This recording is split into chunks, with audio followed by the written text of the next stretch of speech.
To you, Enoch Munari, Mumias sells scrap metals to pay 2 million power bill. Before we even get to question answer sessions, your reactions to that?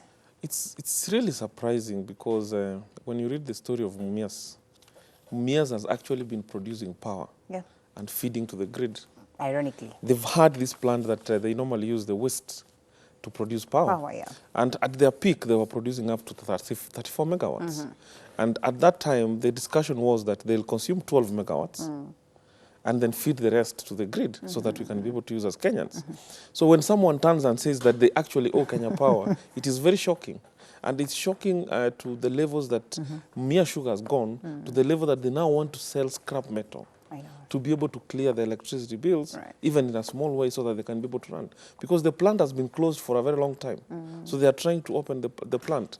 And it's the same scenario in most of the parastatals, where government has control, and it's really a sad state. Yes. All right, indeed, quite a sad state right here in the country. And, well, maybe even if it's a sad state, probably it's time for us to celebrate, because then there are hopes that this is opening up. You know, by tomorrow, it should be by tomorrow that they should be opening up again, up and rolling. I don't know how possible that is or how realistic that is. Because then again, this is the story that we've been hearing. I remember there are a couple of times when the government kept on telling us that, oh, things are moving down and Mumias and everything is good. But every other time you'd visit there, you know, as a reporter, like there was barely any activities ongoing. So I don't know whether it's more or less of a sugarcoat or indeed sense, in real sense, a reality. But even as it stands today, upon the selling of all these scrap metals, Mumias has still not been able to sort of exhaust its arrears, better exhaust all the money that they're supposed to pay to Kenya Power. And begs the question. We're talking about parastatals. We're talking about bodies that are governed by the government, you know, are run by the government.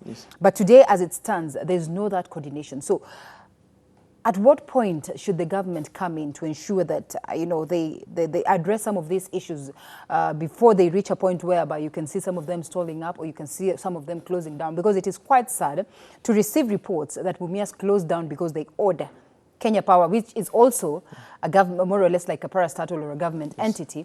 And, you know, the government could not do anything, knowing very well how much we are dependent on Mumias in terms of ensuring that the country is well braced with enough sugar. You see, the idea behind the parastatals was the government wanted to form entities that can be self-sustaining, entities that will not be relying on budgetary allocations to be able to survive. Because what the government wants is to be able to benefit in terms of dividends at the end of the year from these parastatals. But the story is different. We've had major parastatals, and we've had this discussion here before. Mia Sugar, East African Portland Cement. We've seen what has been happening with the Kenya Airways and so many other parastatals and government agencies that are supposed to be performing very well, but apparently they are loss-making. Mia Sugar owes creditors over 24 billion shillings. They have been running around the government requesting for 5 billion. That is money that me and you have contributed as taxes. And parastatals have always been used as conduits for corruption. And that is the story across all parastatals. It is where money is channeled to, then stolen. Knowing that audit will be done 2 or 3 or 4 years later, we won't do so much because we'll have lost the money. So the discussion that we should be having now is not how do we open Mia Sugar, is how do we run away from such organizations as a government so that they can be able to be privatized and compete equally with other private entities. Because Mia Sugar as it is, it's at a very big disadvantage. Yes, they have opened, but they need sugarcane.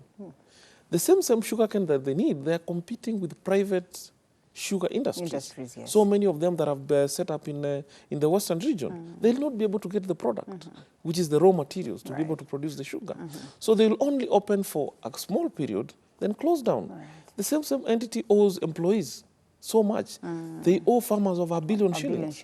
So if they cannot have a rescue package to have money that they can be able to use to clear off those debts, they won't operate for long. And for me, my idea is not for the government to channel resources to Mia Sugar. It's for the government to look for a way of running away from Mia Sugar by selling off its shareholding so that the entity can be run by private individuals who are profit-minded, and of course will then give us assurances that they'll keep up pace with the private entities, ensure that we can be able to have increased employment levels, and of course we want to see mere sugar in our in the supermarkets, because it's not there. So if we cannot be able to have that kind of discussion on how we can privatize these entities, the loss-making entities, Kenya Meat Commission, the National Bank, the Development Bank, and so many others, we will just be collecting money, pumping them to the parastatals. After 3 years, same story comes back that, we don't have much. I mean, why is Uchumi supermarket operating? When you peep in, you only see a few items on the shelves, but they're incurring fixed costs every year, every month, hoping that they'll be able to get a rescue package from the government, which they'll then eat. And 3 years later, they'll come back to the government. Yeah. So we need to have that discussion.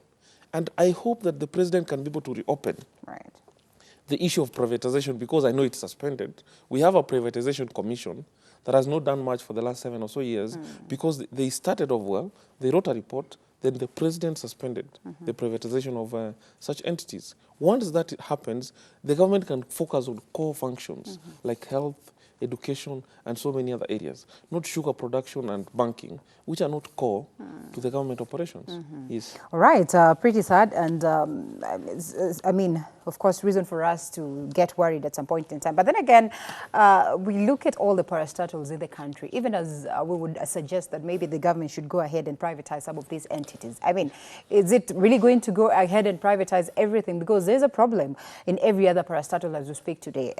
You've seen the reports coming about as to the maize scandal and the fact that farmers have not been paid even as we speak today. I remember sometimes last year, I mean, it is actually early this year, during the Bruce Odhiambo's burial, that is the former youth fund boss. And the president came out strongly to promise the farmers that they're going to be paid, and I don't know whether the payments have been done so far. When you talk about cane, and this is basically what Mumias Sugar will be expecting from farmers who've sort of opted to run away from Mumias Sugar because of lack of payments. Some of them have even opted to stop cultivating, sugar cane, and they've gone to rice, cultivation, because they say, hey, at the end of the day, this is not going to take our children to school. We're not getting any returns out of it. And here is the government, here is the main man himself, President Uhuru Kenyatta, coming out to say that, farmers should get their dues, should be paid equally on the question of maize. I mean, he's the very same person who came out to say that the farmers will get what is theirs. But even as we stand today, this has not happened. So moving forward, if the president, if the government were to say that let's privatize most of the entities that are ailing today, then it would basically mean all the entities. Where will it? Where does it leave the government then? I think we need to go back and first understand why we have a government. The work of the government is to offer services to individuals, and these services are core services. And part of those core services is health, education, social security, and so many other things. There's nowhere in the Constitution that it says that the government has to run a sugar industry. It has to run a maize factory. It has to run a bank. It shouldn't. These are things that were done back then, and the idea was, of course, to have control of those sectors, and of course to have conduits, as I've said, to run away with the Kenyan money. But we've moved as a nation, and we need to sit down and look at what is necessary, what should the government have control over, and what should the government let go. Because there are sectors within the economy that the government must have control over. Issues of security, issues of education, issues of health, and these ones are given budgetary allocations. So, but there are other areas that the government should not be able to focus on, especially in key areas where there's so much competition from private sectors. Let the Ministry of Agriculture support the farmers. Let them have incentives to support agriculture, not have a ministry and a parastatal performing the same functions, because we won't go anywhere. Money will come out and it will disappear. On the issue of payments for the farmers, it is a story that will go on and on. We have the government, we have the right hand of the government and the left hand. The right hand of the government is the president, who will give instructions that let the farmers be paid. The left hand is the ministry, the treasury, and the Ministry of Agriculture. The CS of Agriculture has come out clearly and said, we've not received budgetary allocations, which is the case across most of the government departments and even the counties. Money has not been coming out from Treasury for one reason or another, I think, which we've had discussions here before. So if we need to have that kind of harmony, that when the president gives instructions, it flows down to the Treasury. Or by the time the president is giving instructions, he has a clear from Treasury that indeed we have the 5 billion or the 6 billion, which we'll be able to channel to the farmers. Otherwise, it will be a story. People are getting frustrated. Imagine having done farming, supplied your product to the National Cereals and Produce Board and not received money. And you have kids that are going to school. You have a patient that needs to go to the hospital. And you know very well that someone owes you and they're not paying you. Right. And this someone is not a private entity. It's a government agency. Yeah. It's a sad story. It is a sad story. But of course, going back a bit to basically, economically, or, just taking the mathematics and trying to understand where the rain started beating us, because that is very pertinent. I mean, a common mwananchi would just go back and imagine what they used to see on the shelves. Every other time you're going to buy sugar, Mumias, we sort of had some pride in Mumias sugar. And most importantly, we could not even feel the pain of paying an extra coin, because most of the times you'd find that the sugar on the shelves, Mumias packaging is always slightly expensive compared to the rest of the ones that are actually in the sugar or on the shelves. So leaves you wondering, why is it that, they would go ahead and sell this product expensively, and at the end of the day, they are crumbling down? I mean, where did the rain start beating us? Because as we speak today, the task force that was set, alongside the likes of Oparanya and Kiunjuri and all these leaders of Western region, coming together to form a task force to try and understand where the problem is, so that now they can come back, present the report to President Uhuru Kenyatta, so that we can move ahead in addressing the issue. So even as President Uhuru Kenyatta, or better yet, the government, looks to ensure that they get a lasting solution to the problem. I mean, where did the rain start beating us, if we are to go mathematically? So the first thing I'll want to assure you, Linda, is that there's no assurance that this sugar, packaged as Mumia sugar in the shelves, is actually Mumia sugar. Mumia sugar, all right. It is probably repackaged sugar, and that is what has been happening. And when you look at what we've gone through during the Jubilee government and what happened during Kibaki's government, there's a big contrast. There has been so much dishonesty from 2013 on how government operates and the interest it has in the parastatals. The same government that is pushing for Mia Sugar to wake up and start producing is the same one that are issued licenses for people to import sugar. Is the same one that encouraged its own people from within the political circle to import sugar. So we know we have a demand for sugar in the country. We know we have production capabilities through the Mia Sugar and the other sugar factories that we have. But our politicians need the money. So they had to ensure that this industry is completely killed so they can have an avenue of importing sugar. The same thing with the maize industry. That is exactly what happened. So beyond that dishonesty, cost of production in Kenya is very high. Right. So it is so much easy to produce sugar in Brazil, put it in a ship for 40 days to Kenya, repackage it and sell it at a price 10 or 15% lower than what is locally produced. Wow. And as a nation, we have to live to that realization that labor costs are very high here. Energy costs are very high, especially electricity. And if you look at the tea factories, and probably something that you need to do a lot of research on, most tea factories have looked for a way of internally producing electricity to use on their own. And it's working so well because they want to be competitive.